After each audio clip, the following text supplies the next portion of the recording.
Hello, BookTube. I wanted to make a video where we went through another possible TBR for July of some of July's many, many new releases. Look through them, talk about them a little. Maybe some of them will interest you more than they interest me. Decide how interesting they are or what ramifications they are. And I have now failed to do this 18 times. This is take number 19 for this video. A long time ago on this channel, I made a decision that 20 would be my limit. I would never try to make the same video more than 20 times. And I'm one try away from that. I have no doubt that this video will not get made, but I'm going to try it again. The problem with these videos is something that I alluded to in other videos today. I don't know if I'll upload them, and I alluded to it in a video yesterday.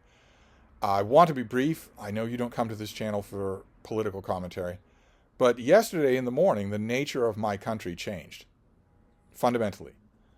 Yesterday morning, no one in the United States was above the law. And now one person, by law, is. The President of the United States is now above the law. He is immune to United States law. He cannot be criminally prosecuted. And the technical rulings of the technical wording of the ruling is, well, he can be prosecuted for things that aren't in the line of his duties, and can be for some things that are in the line of his duties, and then can be for other things even more so in the line of his duties. It's vague and all over the map intentionally to give, to make it hopeless, to make everything that the president does legal. If the president does it, that means it's not illegal. That is now true. That an infamous line said by the second worst president in the United States history is now true. According to the Trump court, that is now true. If the president does it, it's not illegal. And it might seem like hair splitting to a lot of you who don't pay attention to the news, or to a lot of you who are not in the United States, but it's absolutely fundamental. It's a thunderbolt. It fundamentally changes the nature of this country into one in which, if you are not the president of the United States, you are living at the president's sufferance and are therefore not free. If you're not the president of the United States, the president of the United States can order you murdered. And it is not illegal for him to do that. He can do that, and he will not suffer any legal penalties at all. And that's not a democracy. That's tyranny. That's a dictatorship. It might not have the full outward dressings of that now, but it can't do anything other than develop those outward tendencies. There are only two things that can stop that from happening, and one of them is now off the table. The only person in the world who actually possesses this new expanded power, this imaginary presidential immunity, the current president of the United States, has already said he is not going to exercise it in any way.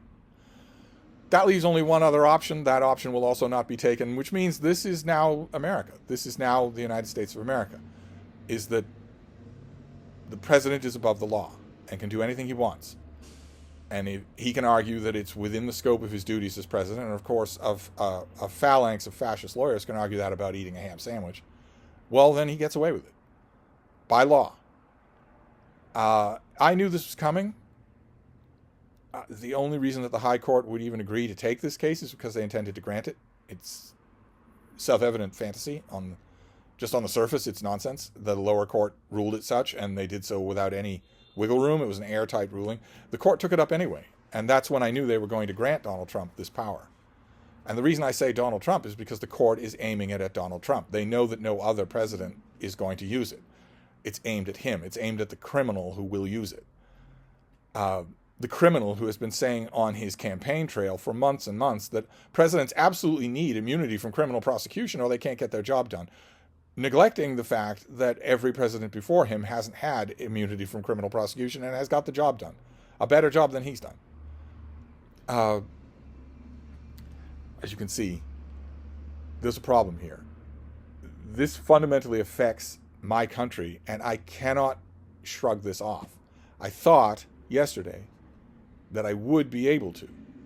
I thought I would be able to shrug it off. I thought I would be able to say, well, you're worrying about it or obsessing about it doesn't change it and is never going to change it. So just go on with your business. Just go on with your business. I have not been very successful at doing that. I don't know if that's the shock of the new or what. I don't know if it's the shock of the new or the proximity of this Trump court ruling to the 4th of July. or the fact that this isn't going anywhere. There's only one thing that could invalidate this, and President Biden is not going to do it. So I want to go through these books with you. I prepared another TBR for July books, but it feels false to do. My heart is not in it. It almost feels like a lie. I promised myself with this channel that I would not do that I would not make videos when I wasn't happy, and that I would not lie to you. I don't know what I'm going to do with that promise. I honestly don't. I didn't realize how badly this would affect me yesterday. I thought that if anything, it would be weaker today than it was yesterday. It's 100 times stronger. It's 100 times stronger. I no longer live in a free country. That makes a difference. Whether it's gunfire that changes things, or a radical violent coup at the Capitol that changes things, or whether it's legislative, it doesn't matter. When that change happens, anyway, I don't know what I will do. So for the short term, for this video, I'll mark in the title of the video that the video starts at 7 minutes, and let's just look at the books and talk about them just a little. We can at least do that for now, and then I will have to decide on my own what I want to do. So the first one is by Brandon Keim, Keim. It's called Meet the Neighbors, Animal Minds and Life in a More Than Human World. And you've got this cut and paste cover with all these animals on the welcome mat. I haven't read this book yet, but I think that it's all about the personhood of non-human animals, which would be great. That would be absolutely great. If we could dispense with a scale, a spectrum, that would be great. There's no scale or spectrum. Humans are really good at human type intelligence. Every other animal is really good at other animal type intelligence, with the possible exception of basset hounds. With the possible exception of basset hounds, all other animals are just their own independent nations. I get the impression from the publicity material that this book is going to explore and celebrate that. That would be great. That would be great. A president can rescind the Endangered Species Act. A president can authorize or even mandate exterminations of whole species now. President Joe Biden could write an order saying, I want every grizzly bear in the country exterminated by this time tomorrow. I'm sending the army to do it. And if you don't like the army walking and flying over your private land, tough. If you don't like it, I'll have you executed. So, I guess my point is that although the subject matter of this book interests me, it is now radically different. Everything is now radically different. We'll try and move on. I never got, in the 19 other attempts at this video, I never got as far as the books. So, I'll try not to ruin that progress. The next one is by Lila Micklethwaite, and it's called Takedown. And it's the story of Pornhub and the gigantic legal scandal that engulfed Pornhub relatively recently, when one investigative reporter and one watchdog group realized how much of the stuff on Pornhub was not volunteered, how much of it was of unbelievably illicit origin, of people in the videos who didn't want to be in the videos, who didn't know they were in the videos, or weren't getting compensated for being in the videos, weren't treated well on set or whatnot. Just a massive amount of coerced material. Now, Pornhub is a billions and billions of dollars every year business, so they worked promptly to purge those kind of accounts, to take accountability, to keep the ship afloat. And I imagine this book will tell a lot of that story, probably starting with a lot of the horrifying abuses. Then we have something, this is an omnibus volume that I may actually want to buy in the bookstore. I don't think I want to request this. I don't have anyone to request it from at the moment. The creators here are Ty Templeton, Paul Dini, Rick Burchett, and Hilary Bader. And this is the Batman and Robin Adventures. And this is comic books that were made by DC Comics, starring Batman and Robin. They are outside of continuity. They are usually one-and-done adventures, just like they used to be forever and ever. So that it was very simple, very elegant and simple artwork style and writing style, and a one-and-done adventure. So the comic would start with Two-Face robbing a bank. Batman and Robin would be foiled. They would need to figure out a plan. They would eventually win in the end. And these were marketed as adjunct materials to the various Batman animated shows on TV.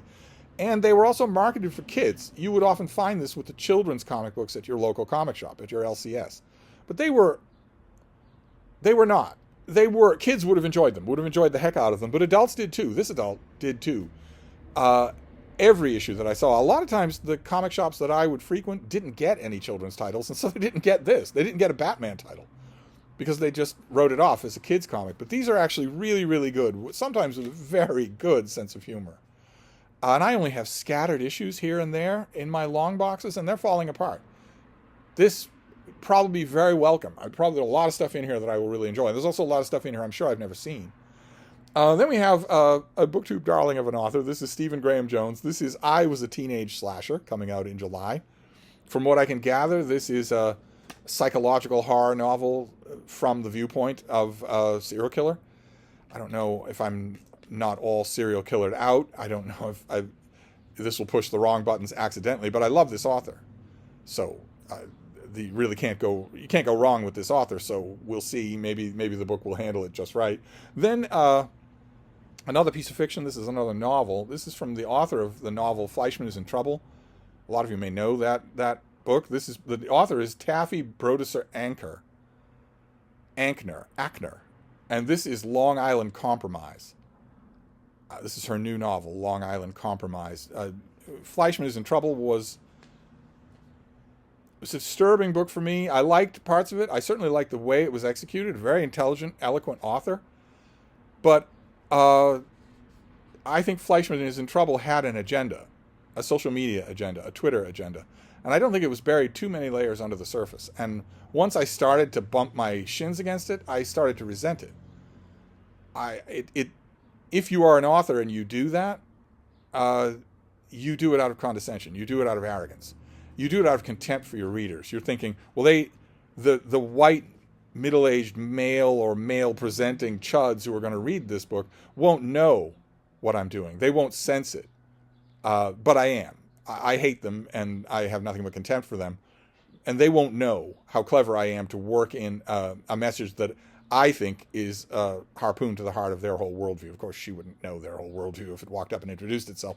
And I worry that Long Island Compromise will be the same way. I don't know.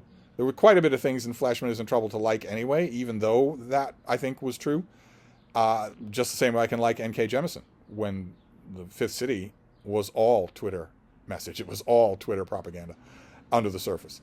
The basic plot of the story here is that a normal man in a normal suburban life, a successful man, a happy family, is kidnapped, and he is released relatively unharmed, scuffed up, but unharmed, back to his family in very little time, a week, I think.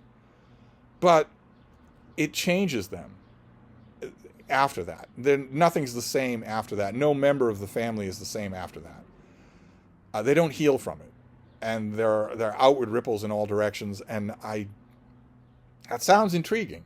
That sounds very intriguing. I will go into this with my hackles up. I'll go into it guardedly, but you never know. There were parts of Fleischman is in Trouble that I liked. Then we have something by Alan Pell Crawford. This is This Fierce People, and it is an American Revolution study of the battles that were fought in the South, which I think the publicity material for this book points out accurately don't usually get as much attention as the battles fought in the North, even though the battles fought in the South were incredibly important and had some outsized characters on both sides. There have been other books on the Southern theater of the American Revolution. This is a new one. We'll see how good it is. It's a fruitful subject. It's still not one that most people are familiar with at all. But I look forward to it. I'll take any book on the American Revolution. Also, in this next book, I'll take any book about Venice as well. Those of you who are new to this channel, I love Venice. I used to live there. And I will never visit it again, so I gobble it up when it's in fiction. This is by Philip Gwynne Jones. That name sounds awful familiar to me. This is The Venetian Sanctuary. And it is a murder mystery in which in a mostly depopulated religious sanctuary in Venice, just off the lagoon, a dead body is found. And a detective has to figure out what's going on. A standard detective story, only set in Venice and suffused, I hope, with Venetian atmosphere. We'll see.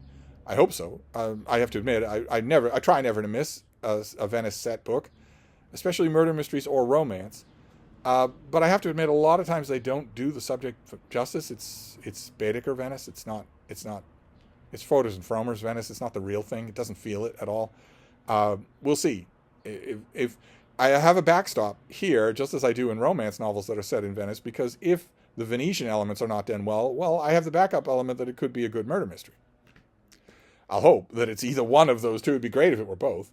Then we have contemporary romance. This is by Tegan Hunter. That name also sounds familiar. I don't know if I've ever read this author before. This is the DM Diaries. And I don't know how much of it will be in the form of DMs. That might get a little wearying on the eyes. But the plot sounds really good, where a successful online influencer with thousands and thousands of subs starts, as the kids say, she slides into the DMs of a massive star and starts quasi-flirting with him, uses the relative anonymity of his DMs where there are thousands of people, and she doesn't expect that anyone's ever going to see them, much less the star. She uses the relative anonymity of that to unburden herself, to talk about some of her insecurities, some of the conflicts that she feels in her life. And she starts getting answers, and they start really clicking with her. She starts to feel like this star really understands her and isn't just offering boilerplate to a fan. Only it turns out it's not the star. It's his brother, who's his employee, his grumbling, grousing employee. And that sounds like a wonderful setup. A lot of times the setup of contemporary romances like this is ruined by the execution. A lot of times the author is very blithe. They choke the book in cliches. They choke it in F-bombs. There's no heart to it at all. It's just breezy telephone fiction. The type of thing that the Japanese have a word for it, where you write a novel on your cell phone in class. Most of the time when I read something like this with a wonderful setup like that, it ends up disappointing me, and I end up wishing that either I or some romance author that I like had written the book instead. But we shall see. I could be pleasantly surprised. Now, this next one, I'm also hoping for a pleasant surprise. I don't think I'm going to get it. This author and I very seldom get along. This is a Star Trek novel, and it is, after all, book Trek. It is the summer of Trek. This is Star Trek, the original series, which is a little bit rare. That doesn't happen that often. And it is Lost to Eternity by Greg Cox. And there you have the Enterprise A, so with the different nacelles. And you have an older Kirk, an older Spock, and you don't have the main character or the main narrative point of this book. You should, but you don't. You have, what's the name of the actress who plays this character? This character was famously played by two actresses, and I'm forgetting both their names at the moment. But the main character in this book is Gillian Hunter, or Gillian Taylor. What's the name of Gillian character from Star Trek IV, the one with the whales? The whale biologist in Star Trek IV. Kirk and Spock go back in time. They meet her. They need to take her to humpback whales. She comes with them to the 23rd century and stays there. At the end of Star Trek IV, she is dressed in period uniform and is going to join a science vessel. Says she's got centuries of learning to catch up on. She never goes back to the 20th century, never goes back to her Oceanic Institute. And one of the parts of this novel, I haven't read it. I'm looking forward to it. We'll see. I always like when these old characters are revisited, especially when there's so much potential, so many unanswered questions. Dr. Gillian has so many unanswered questions. What does she do in the 23rd century? She's cropped up in one novel and one short story that I've read. But apparently part of the plot revolves around her, and intriguingly, part of it is set in the 20th century, where an enterprising reporter, no pun intended, wants to know what happened to her. She just disappeared. She left the Institute in the company of two strange men, and no one ever saw her again. She never went back home. Did she have family, parents, friends, brothers, sisters? They never saw her again. They're grieving. She didn't seem to care. She's gone. And well, what is that? What do you do with that? There's camera surveillance footage. There are eyewitnesses of what the two men she left with look like. So are Kirk and Spock wanted felons in the 20th century in the Star Trek universe? I would like to see Greg Cox do a lot with that, but then again, I would like this, as is true with most old original series Star Trek novels, I'd like this to be a different book. I'd like it if, well, not Greg Cox, but maybe a female writer, to write Dr. Gillian's whole story. So the middle of the book, of that book that I'm talking about, which you could call Whales Weep Not, would be her arrival in the 23rd century. The first half would be her upbringing, her ordinary life, only make it good, make it interesting. And then the book changes and she goes to an entirely different time frame. And what would that be like? I would love to see that book. I would love to see Whales Weep Not, the novel Whales Weep Not. This, like I've said many times before, is adjunct continuity.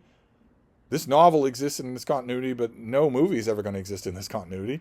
None of the TV shows exist in this continuity, no matter what they tell you, they certainly do not. No one's ever going back to these characters, so why not write that book? Fans will buy it, and fans are the only ones who are interested in this. This is not Star Trek to the 2,000 people who watch Star Trek on TV now. This is their grandparents' Star Trek. But Greg Cox, in my experience with him as a Star Trek writer, he never met a plot that he couldn't make boring, at least in part. We'll see. I'll give it a try, and we'll see. Certainly, there's never going to come a time when I'm not going to read a new Star Trek novel, especially since they're so rare.